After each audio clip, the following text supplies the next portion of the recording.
I have recently been losing faith in the traditional classroom education system, so I will talk about my experiences. Growing up as a student in high school and currently being a university student and an English teacher, I will let you know my reasons why I think this is the case. So, growing up as a student in high school, I was particularly very studious. I wanted to be so hard, the quote unquote perfect student.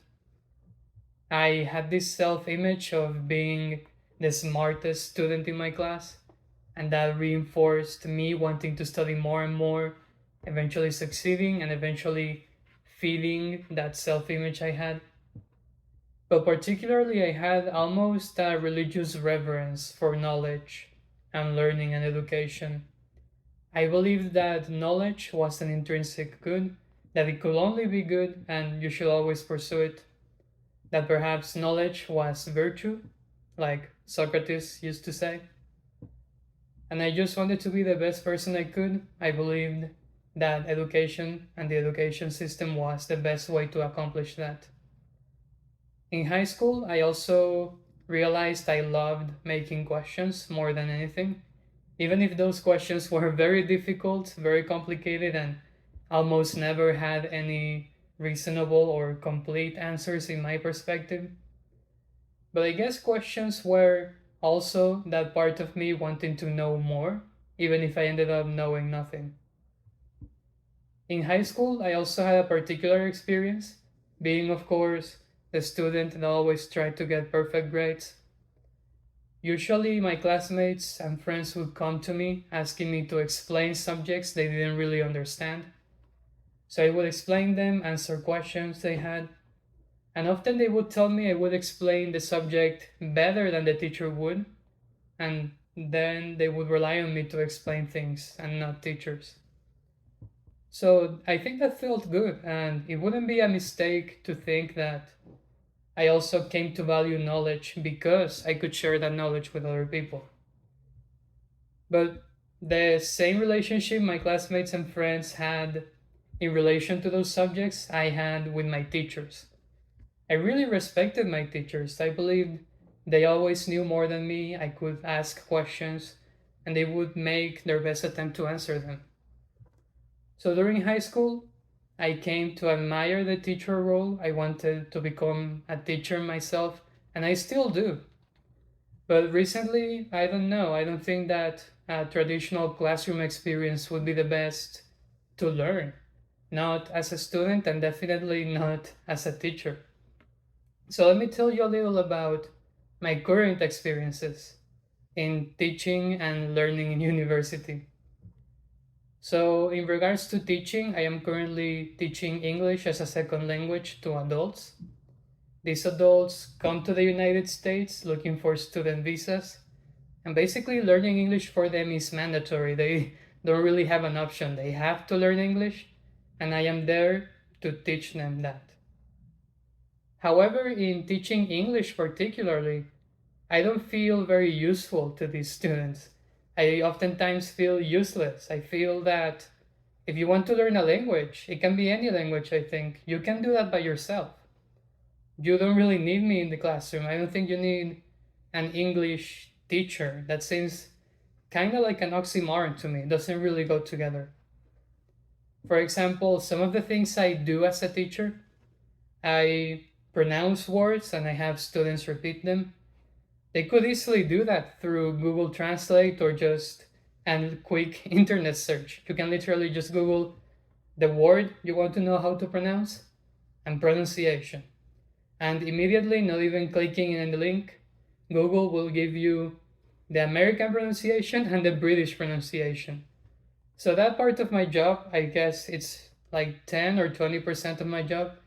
That's completely replaced by the internet. Students could do them by themselves.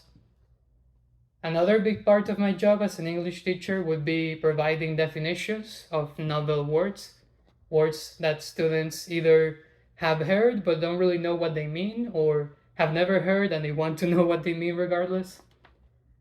The internet can already do that for them, dictionaries can do that for them, they just have to have that desire to look for themselves. The four major skills: listening, reading, writing, speaking. Again, I feel like they could practice those on their own. If they have enough motivation to learn a language, they could practice and correct themselves. I think it's the same thing with grammar.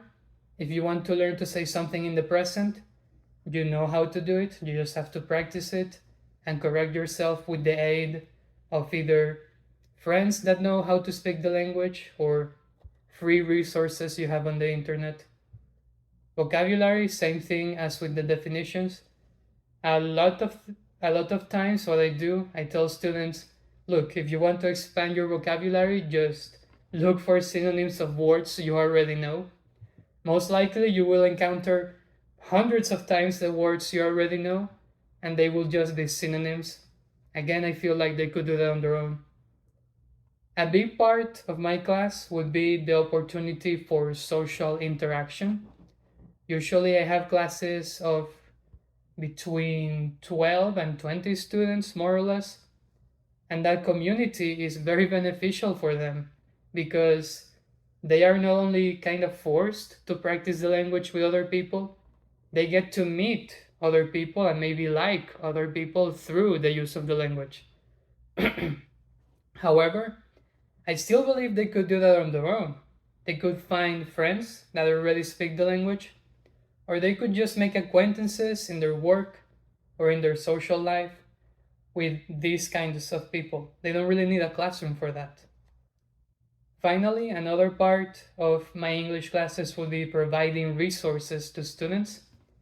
However, absolutely all of my resources, or at least almost all of my resources, already come from the internet. You only need to Google the specific activity you want to do, and you will have hundreds, thousands of links leading you to reading activities, listening activities, writing, speaking, whatever you want. These resources are online. Students have easy access to them. Now, maybe some of the aspects I can contribute as an English teacher that students could not get on their own would be feedback, of course. If they don't have that capacity for self correction, I am the one that has to correct them, and maybe that would foster that self correction spirit in them. Another thing I do as a teacher, grading. But do students need to be graded if they already knew if they were doing it right or wrong? I guess grading could just be another extension of feedback I provide as teacher. Finally, a teacher, I guess, could be a form of leadership. It could be a leader that students can follow, that when the teacher practices something or teaches how to do it, students can follow. But I don't think that I agree much with that perception of teacher as leader because there will come a time students will have to stop following the teacher and doing the work themselves. So I guess in more advanced levels that would be a little meaningless.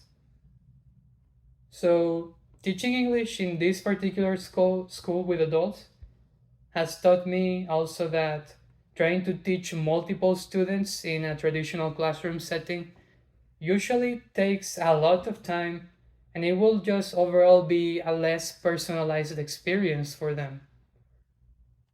It will be less personalized than just one-on-one teaching, or even less personalized than self-learning. I feel a lot of things these types of students could do on their own. And I also had the thought that if a student is already highly motivated, or at least motivated enough to succeed in a traditional classroom setting, they should already be able to learn on their own. It kind of defeats the purpose of a traditional classroom setting. And I say that it is less personalized and takes a lot of time because every student has different learning rates and learning styles. It's kind of impossible to balance all of them in a classroom setting.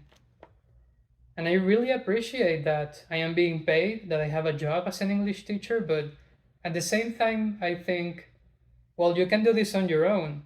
I appreciate you are paying me, but I don't really have any special knowledge. I am just repeating what you can find in other places on your own. So, yeah, why even show up to a traditional classroom setting if for that subject you can already find all the information you want and practice on your own if you are already highly motivated? I feel like for me, it's a facade. I just get paid for doing what other people could do for themselves if they knew. I feel like they already know, students already know I get my resources from the internet. They know they can practice on their own. That's homework, but homework should be born by themselves, made by themselves, for themselves. So, yeah, I guess that experience as teaching English would be a big reason why I think traditional classroom learning in general, or at least for subjects like languages that you can learn on your own, would be a little pointless. I don't really like them. But now I will go to my experiences as a philosophy student in university. With my experiences in high school, I already said that I wanted to be a teacher. I admired the teacher role because you can always have that knowledge within you. But there was a particular class in university was a phenomenology class, and the dynamic of the class was very different from what I have experienced before. The totality of the class was basically the professor assigning study materials to students. For example, I had to study temporality. Another student needs to study existentialism. Then another student needs to study a different part of phenomenology.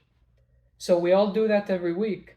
We study from the textbook, which is readily available to you in either a library or online, or you can have it rented, whatever you want.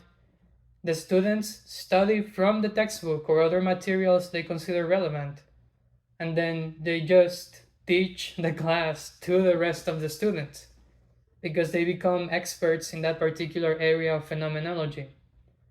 And so what does the professor do in this situation? The professor just manages, schedules, and grades. Basically, the technicalities. And that just makes me wonder why are we even having a class if the professor is not the one to teach? He only participates in the discussion or corrects ideas, but the learning is being made almost entirely by the students. So I guess when you go to university and you are a social science or humanities major, what you're actually paying for is for that community of students you can discuss things with by trusting that they will also study as hard as you do. But I also have the thought that if you are paying for a community, that's a little absurd, a little ridiculous, or at least not completely ideal, because you should be able to form that community of people interested in the same subject on your own. And I guess that's an unrealistic expectation for some people, but I really think that should be the case because if you were friendly enough, you had the correct social skills, you would just form that community of interested people on your own. And that would be completely fine. You could read the same books, you could study the same materials and the same subjects, and you would just come together on an arranged time to discuss and learn from each other. And that would be way cheaper than university education. You would just need to pay for the study materials, the textbooks, and maybe, I don't know, gasoline to get to where you all meet. But tuition fees would be completely gone if the professor is only there for correction. You can correct each other. So, yeah, there is also a thing that whoever is going to pay for a social science or humanities class, I assume that that person already has a pretty big interest in that subject. Like, who would pay for a phenomenology class? What you must already know something about that, or at least be interested in philosophy in general, if you even wanted to pay tuitions so high like in the US. Let's see. While in university, I have also taken several online classes, and this is where the real joke of classroom education comes in. Online classes, of course, are not examples of traditional classroom education, but it's basically the same concept. You're paying tuition fees to get in this group of people that are going to discuss the subject material. And it's not physical, which is even worse than traditional classroom education. I think physicality is very important in learning, actually being there with the community. But what are university online classes?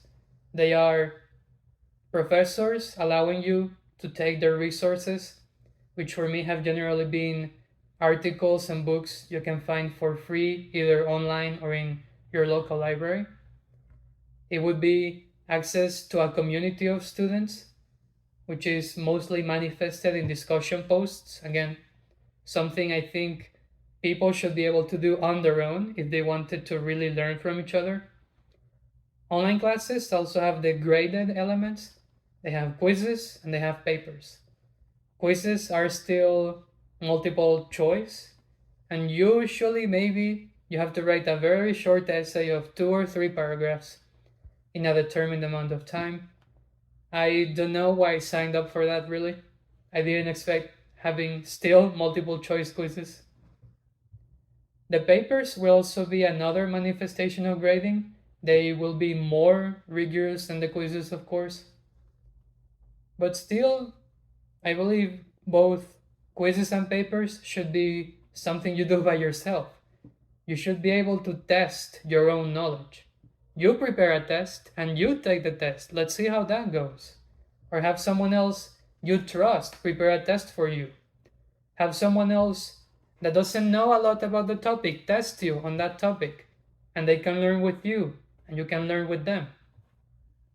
Papers, write on your own. Why do you need to pay so much just to feel motivated to write? You should already feel motivated to write. Why don't you do it outside of college education? You should be able to do these things by yourself, I feel. So, I don't know. If you don't feel you're ready for that, why spend so much money just to maybe want to feel able to do that? It should come before, and then you have the desire to learn more with other people. So I guess I'm just paying for university education.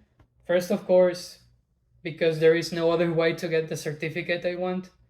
Secondly, because I am socially inept, I haven't been able to form that community of people I say other people should form.